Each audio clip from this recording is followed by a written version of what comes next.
Game. I'm Iglesia Defortio Henyo A from Group 1 ITC. And today I'll be representing our program flowchart for the basic account here. This flowchart shows how simple ATM system works, starting from the account login all the way to transaction like deposit, withdrawal, and balancing query. Let's start from the beginning, at the very top of the start. This is where the ATM program begins when the system starts running. Next is initialization. This part sets up everything the ATM needs. It resets the balance, clears any previous data, it sets the transaction counter back to 0. So after that, the ATM displays a basic account here. This lets the user choose what kind of account they want to access. Okay. Now the user is asked to enter the PIN. If it's correct, the system shows login successful. But if it's wrong, the system adds one failed attempt. If the user still wants to try again, the flow goes back here. They can enter the PIN. But after too many tries, it locks the account and as if they want to log in another account. So next natin is once in a login in the ATM shows the transaction menu. The user can now choose between deposit, withdraw, or check balance. If they pick something invalid, it shows invalid transaction. So case 1, deposit. For the deposit, the user enters the amount they want to add. The system checks if the amount is valid. If it's not, shows the enough balance or invalid deposit. If everything's fine, it says deposit successful and updates the balance. So sa case 2 naman, for withdrawal, the ATM checks if the account has enough balance. If not, it shows not enough balance. It also checks if the daily limit has been reached. So if everything is okay, it shows withdrawal successful and update the balance dito.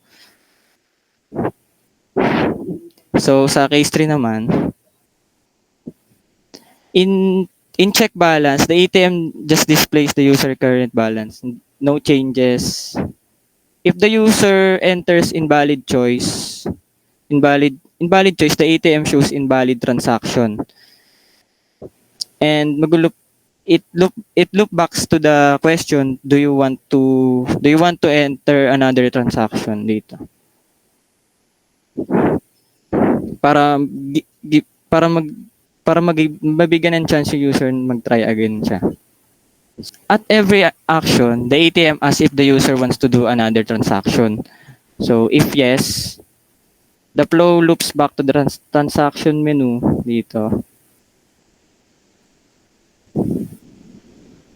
Tapos, but once the transaction count reaches 3, the system displays you have 3 transaction per session and automatically magla-log out na siya. So dito naman sa next.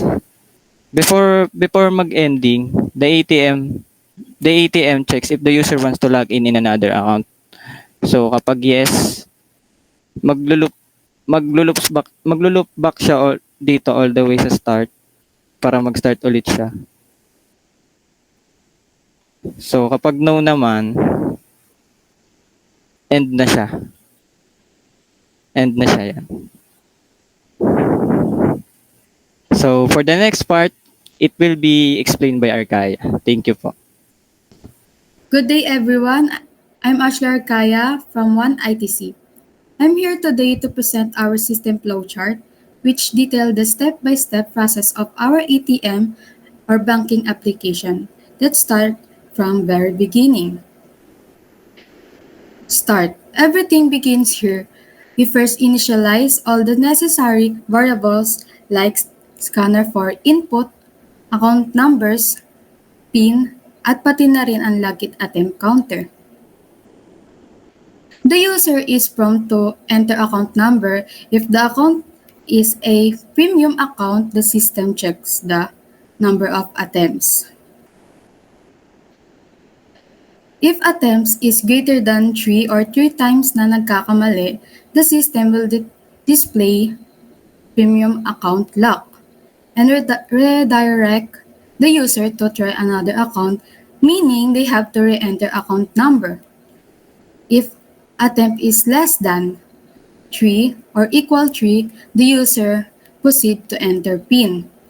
Once successful, the system will display login sufficient and the user is now ready for a transaction. Once logged in, the user is given a choice via the switch, or we call transaction. Transaction 1, deposit. Transaction 2, withdrawal. Transaction 3, check balance. And the user must then enter transaction. If the user chooses the case 1, which is deposit, the system will display enter amount you want to deposit. And the system will display deposit successful and updated balance. If the user chooses the case 2, which is withdrawal, the user is asked to enter amount you want to withdraw. But the system will perform 2 checks. Check 1 if the withdrawal is greater than balance, and if yes, the system will display not enough balance. If no, the system will display withdrawal successful and updated balance. Check 2 if withdrawal is greater than limit 50,000. If yes, the system will display you have reached your daily limit, which is 50,000, and if no, the system will display withdrawal successful and updated balance. If the user chooses the case 3, which is the check balance, the system will display balance to the user. And the case default, if the user enter a choice other than 1, 2, or 3, the system will display invalid transaction. After any transaction, the user is given 2 important choices, which is do you want to enter another transaction and do you want to log in another account? Do you want to enter another transaction? If yes, the user is looped back to the switch transaction block, which is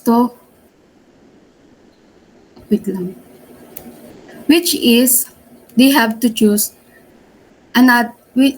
choose between deposit, withdrawal, or check balance again. If no, the process moves to the final exit point. Do you want to log in another account? If yes, the user is looped all the way back to the start. And they have to enter account number again, which is linked by a connector A. If no, the system moves to the very end and program close and then end. And for the last part, will be explained by Mr. Aligado, which is the VIP account here. Good day everyone, my name is Carl Adrian A. Aligado from Group 1 ITC, and I'm here to present our flowchart. So first here, we use the oval as a starting point, and then here, we use this hexagon shape to initialize our variables. The account variable, the account 1, pin 1, account 2, pin 2, and etc. We also have here the account balance 1, login attempt, total login failed attempt, etc. Then here, we use the parallelogram shape for the user to input a account number. Let's say the user input 789. Mapoproceed siya dito sa VIP. And then, the user will be asked, to enter the PIN. If the PIN is incorrect, maglalagay lang ulit siya dito ng PIN up to 3 attempts. If the attempt is greater than or equal to 3, it will display VIP account locked. And then the user will be asked to try another account. And then we use this on-page connector para mapunta siya ulit dito to enter another account. And then if the PIN is correct, it will display login successful. And then after that, we have here the diamond shape for the decision making. And then here the transaction. We have the deposit, withdrawal, check balance. Here, the user will be asked to enter a transaction. If the user chooses the deposit, mapupunta siya dito. And then the user will be asked amount to whatever amount you want to deposit. And then it will display the deposit successful and then the updated balance. And we have here the withdrawal. The user will be asked to enter the amount he want to withdraw. If withdrawal amount is greater than balance, it will display not enough balance.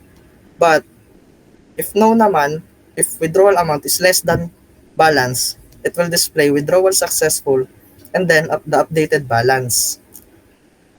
And then here in case 3, it will check the user's balance and then it will display the balance. And then here sa transaction, you only have 3 transactions. But if the user enter an invalid number, it will display invalid transaction. Like for example, ang user is nag-enter siya ng 4 or 5 and kahit anong number na hindi 1, 2, 3, mag-i-invalid transaction siya. Then after all of that, for example, nakapag-withdraw siya or nakapag-deposit, mapupunta na siya dito. The user will be asked to enter another transaction. If the user said yes, if you want to enter another transaction, mapupunta na siya dito. If transaction is equal to 3, it will display you have 3 transactions per session and then you will be automatically logged out. But if transaction is not equal to 3, mapupunta siya dito. Dito, sa transaction ulit. You will be asked to enter another transaction. Then, since dito nga kanina, if no, automatically log out na siya. And then, here, he will be asked to, if you want to log in another account. If yes, here we use the on-page connector, letter A, mapupunta siya dito. Since tinanong siya if gusto niya ulit mag-enter ng account number. If yes, mapupunta siya dito, mag-enter ulit siya ng account number para mamili either basic, premium, or VIP. And then, if no naman, if you don't want to log in another account, mapupunta siya dito. Dito na. Program closed. And then, end. So that's all. Thank you.